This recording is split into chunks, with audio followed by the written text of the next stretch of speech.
Olá pessoal, tudo bem? Temos de novo no canal. Hoje eu vou falar um pouquinho sobre um tema proposto pelo meu grande amigo Edson Mota Júnior. Ele morava aqui em Curitiba e agora está morando em São Paulo. E nós sabemos que apesar da distância, os laços de amizade permanecem, não é mesmo?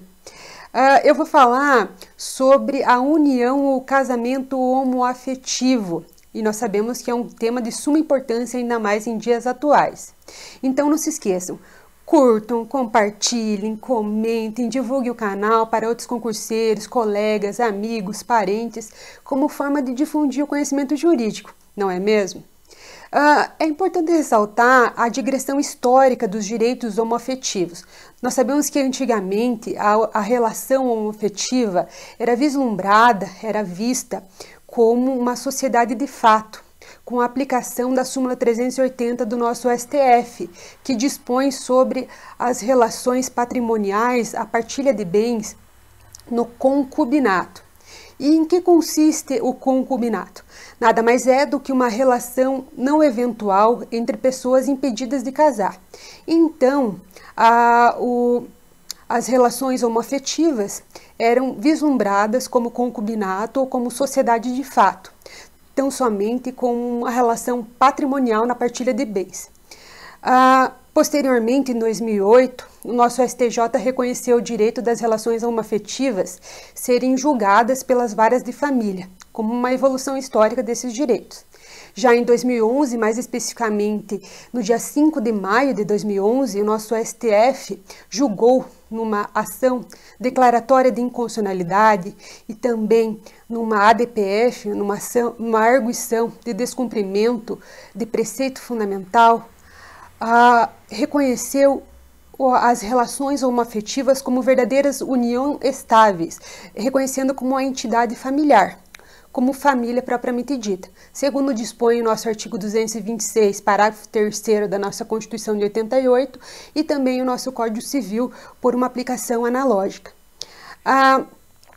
Tendo por preceito fundamental, ou seja, por princípio norteador, o nosso vetor da dignidade da pessoa humana. A principiologia também que funda a nossa Constituição, os direitos e garantias fundamentais, então visualizando a igualdade de direitos entre as pessoas, num verdadeiro julgamento contramajoritário, ou seja, de promoção de direitos das minorias, de inclusão das minorias, ou seja, da população LGBT. Nesse sentido, então, nós podemos visualizar hoje as relações homoafetivas como união estável ou como casamento, como nós veremos adiante. Partindo do pressuposto de união estável, em que consiste a união estável? Ou seja, é uma relação pública, contínua e duradoura entre duas pessoas. Tanto pode ser homem e mulher, como pessoas do mesmo sexo, nesse sentido homoafetivo, com o objetivo de constituir família. Então, esse é o conceito jurídico de união estável hoje. Quais são os direitos e deveres inerentes à união estável? Nós sabemos que tem deveres de lealdade, de respeito e assistência mútua entre o casal, entre os conviventes ou entre os companheiros. Também há uma relação familiar, ou seja, existe direitos patrimoniais que podem ser advindos por um contrato escrito, segundo dispõe o nosso artigo 1725 do Código Civil de 2002, que rege as relações patrimoniais pelo regime de bens da comunhão parcial de bens, salvo o contrato escrito entre os conviventes, entre os companheiros. Aqui há que se destacar que existia uma celeuma doutrinária, uma discussão. Será que era necessário um contrato por instrumento público ou tão somente por instrumento particular. E em decisão recente pelo nosso STJ, decidiu que não há necessidade de ser um instrumento público e tão somente pode ser um contrato por instrumento particular, que vai então dispor sobre os direitos e deveres do casal e das relações pessoais e patrimoniais, em caso de dissolução da partilha de bens, por exemplo. E também os direitos sucessórios podem ser adimplidos, podem ser dispostos nesse contrato escrito. Esse contrato nada mais é do que nós conhecemos atualmente como contrato de convivência em comum, ou contrato de união estável. Então, que vai dispor sobre essa relação de união estável. Sobre os direitos de família, nós sabemos que em caso de dissolução dessa união estável, ou seja, da separação do casal, dos companheiros, existe o direito de alimentos, ou seja, se um dos ex-companheiros necessitar de alimentos, o outro companheiro ele terá que prestar os alimentos. E essa prestação de alimentos, ela advém do direito de parentalidade disposto no artigo 1694 do nosso Código Civil de 2002, e que vai ser regido e orientado pelos princípios da necessidade do alimentando, da pessoa que então vai receber os alimentos, e da possibilidade da pessoa que irá prestar esses alimentos, ou seja, do alimentante.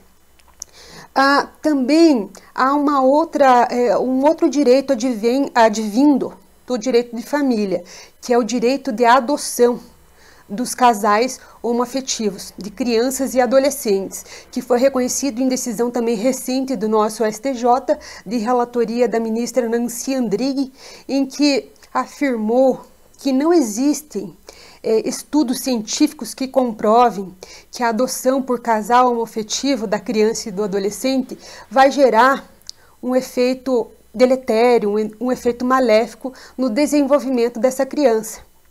Então, foi reconhecido o direito de adoção pelos casais homoafetivos, advindo então dessa principiologia que funda o Estatuto da Criança e do Adolescente, da primazia do direito da criança e do adolescente, do melhor interesse da criança e do adolescente como pessoa em desenvolvimento que e também como um direito fundamental do direito de família, o direito de adoção, então pressuposto então no nosso Estado democrático e social de direito.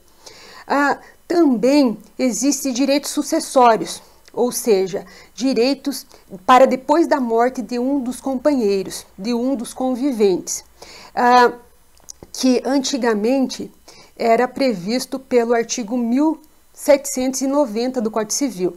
E em decisão recente do nosso STF, decidiu que pela inconstitucionalidade desse direito, desse artigo, melhor dizendo, desse dispositivo legal, porque existia uma distinção de direitos entre o ex-companheiro, o companheiro sobrevivente e também o cônjuge sobrevivente, ou seja, existia uma diferença entre as disposições sucessórias do companheiro com o cônjuge. Então, em função dessa disparidade, dessa desigualdade da relação entre companheiros e cônjuges nos direitos sucessórios, foi declarada a inconstitucionalidade desse artigo 1790. Então, como que ficou agora? O companheiro vai então herdar, vai então suceder em direitos sucessórios de acordo com a sucessão legítima, disposta no artigo 1829, assim como também o cônjuge. Então, estabelecendo uma relação de igualdade entre cônjuge e também companheiro. São os mesmos direitos, por assim dizer. Existe ainda um direito real de habitação do companheiro em caso de morte, um direito, então. E o que seria esse direito real de habitação? Nada mais é do que o direito de habitar gratuitamente uma propriedade alheia para depois da morte, nesse caso, do cônjuge ou do companheiro. que então vai habitar essa residência, que era uma verdadeira bem de família dos companheiros quando vivos. Então, há essa relação então de direito real de habitação, que é disposta pela Lei 9.278 de 96, que é a lei que dispõe sobre união estável, que ainda está vigente de acordo com o artigo 7º, esse direito real de habitação. Já o direito real de habitação do cônjuge é disposto pelo nosso Código Civil de 2002. Também existem direitos previdenciários, ou seja, o companheiro ele é visto como dependente do companheiro falecido. Então, ele tem direito à pensão por morte, ele tem direitos previdenciários dispostos na Lei 8.213, que é a lei que rege, então, a previdência, o regime previdenciário. Também existe o direito de conversão da união estável em casamento por um pedido judicial. Então, há essa previsão desse direito também para os conviventes, para os companheiros em união estável. E em 2013, o nosso CNJ, o Conselho Nacional de Justiça, ele por resolução determinou que os cartórios são obrigados a celebrar o casamento homoafetivo. Então, eles não podem se negar a celebrar o casamento homoafetivo, por determinação dessa resolução do nosso CNJ. Os cartórios, então, devem celebrar. E em 2017, fazendo essa digressão histórica, houve um projeto de lei para a alteração do nosso Código Civil de 2002 para reconhecer o casamento homoafetivo, que foi aprovado pelo Senado e em 2020 ainda está em tramitação. São esses, então, os direitos mais importantes, assim, claro que falado, exposto brevemente. Eu espero que vocês tenham gostado, eu espero que ajude vocês de alguma forma na consecução dos seus direitos e até a próxima!